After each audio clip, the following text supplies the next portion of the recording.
Graça e paz, amados irmãos, vamos iniciar com uma oração. Querido e amado Pai, chegamos diante de Ti, pedindo, Senhor, clamando que Tu venha a ministrar o nosso coração, Senhor. Nos ensina de Ti, Senhor. Ah, Santo Espírito, se Tu não ministrar o nosso coração, nós nada entendemos. Abra o nosso entendimento, abra nossos olhos espirituais, Senhor. Clamamos a Ti, Senhor. Abra o nosso coração, louvado seja o Teu nome. A todos nós que estamos nos alimentando dessa palavra. Assim que oramos, assim que pedimos, ó Pai. Louvado seja Teu santo nome, Senhor. Amém. Então, irmãos, quero iniciar lendo aqui 1 Coríntios, capítulo 8, que diz assim: Ora, no tocante às coisas sacrificadas aos ídolos, sabemos que todos temos conhecimento. O conhecimento incha, mas o amor edifica. E se alguém cuida saber alguma coisa, ainda não sabe como convém saber. Mas se alguém ama a Deus, esse é conhecido dele. Se alguém ama a Deus, esse é conhecido dele. Assim que, quanto ao comer das coisas sacrificadas aos ídolos, sabemos que o ídolo nada é no mundo, e que não há outro Deus senão um só. O ídolo nada é no mundo, não há outro Deus senão um só. Porque ainda que haja também alguns que se chamam deuses, quer no céu, quer na terra, como há muitos deuses e muitos senhores, todavia para nós há um só Deus, o Pai, e de quem é tudo e em quem estamos. E um só Jesus Cristo, um só Senhor, Jesus Cristo, pelo qual são todas as coisas e nós por Ele. Mas nem em todos há conhecimento. Porque alguns até agora comem com consciência do ídolo coisas sacrificadas ao ídolo, e a sua consciência, sendo fraca, fica contaminada. Ora, a comida não nos faz agradáveis a Deus, porque se comemos, nada temos demais, e se não comemos, nada nos falta. Mas vede que essa liberdade não seja de alguma maneira escândalo para os fracos. Porque se alguém te vir a ti, que tens conhecimento, sentado à mesa do templo dos ídolos, não será a consciência do que é fraco induzido a comer as coisas sacrificadas aos ídolos? E pela tua ciência perecerá o irmão fraco, pelo qual Cristo morreu. Ora, pecando assim contra os irmãos e ferindo sua fraca consciência, pecais contra Cristo. Por isso, se a comida escandalizar a meu irmão, nunca mais comerei carne, para que meu irmão não se escandalize. Palavra do Senhor até aqui. Irmãos, Paulo escreve essa carta para a igreja de Coríntios, que é uma igreja que tinha muitos irmãos que tinham conhecimento, tinham entendimento, tinham crescido no conhecimento. Mas assim como tinham esses irmãos, tinha irmãos que não tinham conhecimento e não tinham a mesma caminhada de fé. E a carne naquele tempo podia ser comprada daí nos mercados, mas tinha carne também sacrificada nos templos pagãos. E lembrando que não tinha geladeira, a questão do armazenamento da carne era diferente, era mais complicado, não tinha muito menos freezer. E então a carne tinha que ser comprada com mais frequência, os animais não podiam ter sido abatidos há muito tempo. E até a questão da preservação, tinha sal, não sei todas as técnicas que haviam naquele tempo, mas não tinha geladeira, simples assim. E então tinha que ser comprado com uma certa frequência, e os animais do templo pagão estavam continuamente sendo abatidos. Então se vendia essa carne, né, desse sacrifício a esses ídolos. E aqueles irmãos que tinham conhecimento, eles entendiam que o ídolo nada é. E a consciência deles no consumir aquela carne não ficava abalada. É isso que Paulo nos ensina aqui. Mas havia irmãos que tinham saído do paganismo e tinham enxergado, entendido que aquilo desagradava a Deus e queriam sair daquilo, e esses irmãos ficavam com consciência abalada. Quando eles enxergavam um irmão que comendo num templo pagão. Porque daí isso induzia eles a comer, como a gente pode ver no versículo 8 e 9 aqui, induzia eles a comer. E se eles comessem, a consciência deles não sendo forte, não tendo esse crescimento, eles poderiam ter a consciência contaminada e aí ficar aquele peso de culpa. Eles ficariam se condenando a si mesmos. E aí Paulo chama a atenção, faz uma ponderação com os irmãos que têm conhecimento, que se aquilo que eles estão fazendo, fruto do conhecimento deles, levar irmãos, não eles mesmos, mas levar outros a pecar, levar outros a tropeçar, eles têm que ponderar esse conhecimento com amor. Então o conhecimento não é tudo, pelo contrário, a gente vê aqui no versículo 3 que diz: mas se alguém ama a Deus, esse é conhecido dele. Se alguém ama a Deus. E nós vamos ponderar um pouco sobre o amor, irmãos. Então esses irmãos fortes acabavam, eles não se contaminando a consciência deles, mas o exemplo deles levava outros irmãos com a consciência fraca a consumir carne, poderiam consumir carne vendida nos templos pagãos, e a consciência desses ficar contaminada. Então esse era o problema. E aí os irmãos que têm a consciência forte têm que ponderar. E isso é amor, isso é chamado amor. A gente vê no final aqui a questão de consumir carne, no versículo 13. Isso aqui não é para nós se tornar vegetariano, não. Isso aqui é para a gente ponderar na questão da carne. Aqui ele está falando da carne consumida, vendida pelo templo, pelos templos pagãos. Então nós temos, irmãos, por essa palavra aqui, que ponderar em amor tudo que nós fazemos. O amor deve ser o centro da nossa decisão. Isso é fácil da gente falar, concordo que é fácil de falar aqui num vídeo também, mas isso tem que estar no meu coração, e eu tenho pensado, meditado nisso, isso tem que estar no nosso coração.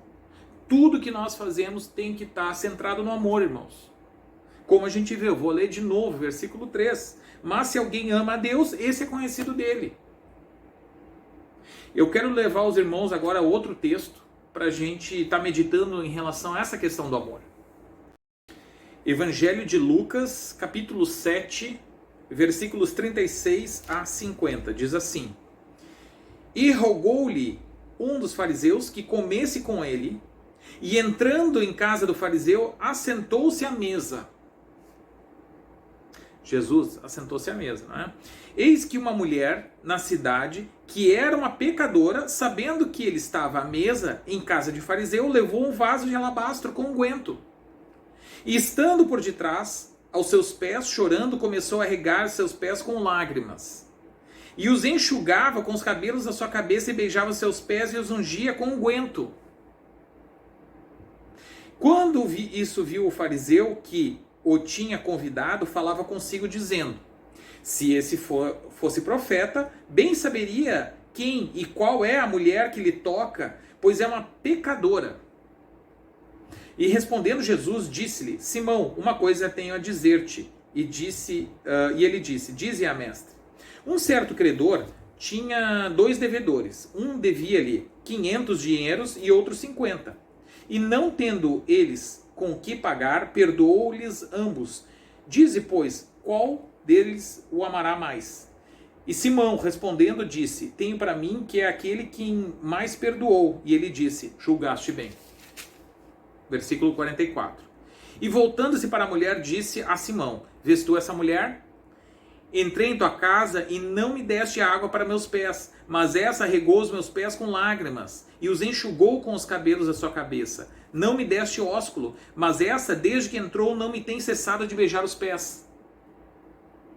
Não me ungiste a cabeça com óleo, mas essa ungiu os meus pés com unguento. Por isso te digo que os seus muitos pecados lhes são perdoados, porque muito amou. Mas aquele a quem pouco é perdoado, pouco ama. E disse a ela: os teus pecados te são perdoados. E os que estavam à mesa começaram a dizer entre si: quem é este que até perdoa pecados? E disse a mulher: a tua fé te salvou, vai-te em paz. Irmãos, no 47, no versículo 47. Por isso te digo que os seus muitos pecados lhe são perdoados, porque muito amou. Jesus veio dar o sangue dele, dar o seu sangue, derramar na cruz, não foi por conhecimento, irmãos. Foi por amor. O centro da vontade do Senhor na salvação, na obra da salvação, é o amor, não é o conhecimento. E aqui o fariseu, do alto do seu conhecimento, não entendeu diante de quem ele estava. E a mulher, do seu não conhecimento, pela fé, entendeu que ela estava diante daquele que podia perdoar. E ela, pelo muito amor, como está aqui, nós vimos, foi perdoada. E o outro, como Jesus disse, quem é pouco perdoado, pouco ama. Como ele fala aqui no 47 mesmo, mas aquele a quem pouco é perdoado, pouco ama. O fariseu achava que não precisava de muito perdão, que a dívidazinha dele era pequenininha. A mulher, a dívida, nossa, é enorme. Bom, a dívida da mulher era enorme, isso é verdade. Mas Jesus pagou na cruz esse pecado. Pagou essa dívida enorme. Só que a do fariseu é pequenininha. E ele tem muito conhecimento. Na realidade, irmãos, a gente sabe. Todos nós temos uma dívida enorme. Todos nós já nos prostituímos espiritualmente falando. Todos nós somos grandes devedores, é uma dívida impagável. Então como que nós não vamos amar aquele que deu seu sangue por nós? Se não fosse ele, irmãos, nada. Não há salvação fora de Cristo, irmãos. Não porque nós somos... Porque simplesmente nós não alcançamos, irmãos. Nós acabamos, muitas vezes nós temos um conceito muito alto de nós mesmos. Como o fariseu. E por que o fariseu tinha... O que a gente vê aqui? O fariseu, ele tem conhecimento. Ele tem muito conhecimento. Mas ele não tem entendimento. Ele não tem amor. Porque ele acha que ele deve pouco.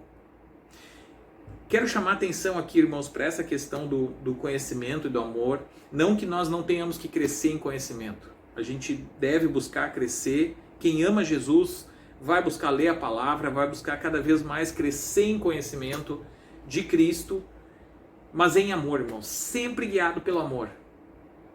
Né? Não é um chamado a gente não conhecer, não vou buscar conhecimento, não vou buscar entendimento, não é isso.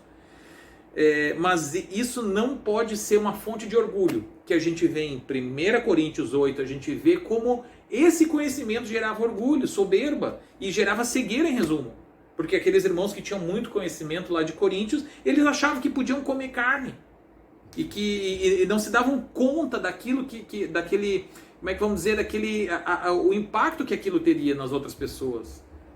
Será que eu não sou assim? Eu tenho que parar para pensar, irmãos. Nós não somos boas pessoas e o bem não está em nós naturalmente. É o Senhor que nos lava, assim, irmãos. Que pela palavra dele, por ouvir a palavra dele, nós vamos absorvendo isso na nossa consciência. Nós temos que abrir o coração para permitir que o Senhor trabalhe em nós. Queremos isso, irmãos, ser transformados por Deus. Pelo amor que ele tem. E aqui nós vemos de novo, aqui agora falando de Lucas 7, como a mulher foi salva pelo amor, irmãos. Não foi Jesus nos salva pelo amor, não pelo conhecimento. Então, em 1 Coríntios, os irmãos são chamados e são cegos e há soberba no conhecimento. E aqui, a soberba do fariseu também não permitiu que ele enxergasse. Soberba gera cegueira, irmãos. Soberba é algo muito maligno. O inimigo quer isso em nós, quer que sejamos soberbos. E o conhecimento, se nós não vigiar, nós amamos o Jesus, queremos conhecer Ele, queremos conhecer mais. Mas se nós não vigiar, a soberba entra no coração. E a soberba gera cegueira, sim. E aí não é pelo conhecimento. De novo, daí é pelo amor. E nós podemos esfriar o amor com a soberba. A soberba acaba gerando esse esfriamento no amor. Então que nós vigiemos nisso, irmãos. Que entendamos que o centro da vontade do Senhor é a misericórdia, é o amor. E é nisso que é a nossa salvação, irmãos. É isso que a missão de Jesus veio...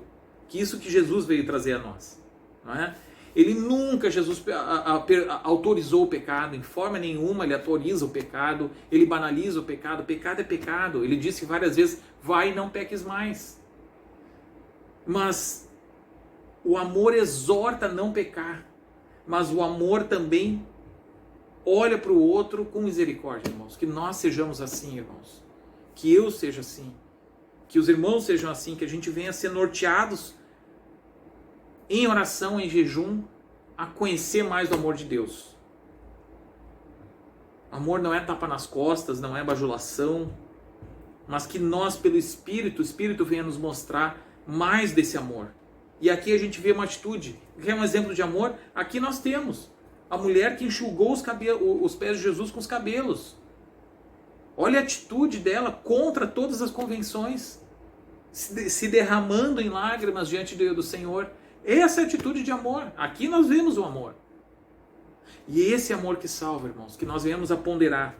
E principalmente hoje, num tempo onde o YouTube tem tanto conhecimento à disposição, e os irmãos acham, olhando, né, quanto mais vídeo, e tanto sabem, e cada vez mais coisas à disposição, se perdem. Esse é um risco para todos nós. O YouTube é bom, é uma boa ferramenta, mas pode ser usado de uma forma, se nós não vigiar o conhecimento que nós temos, seja como for, para o YouTube ou qualquer outro meio, pode nos corromper, irmãos, pela soberba, que nós venhamos a vigiar com a soberba, porque o centro da salvação é o amor.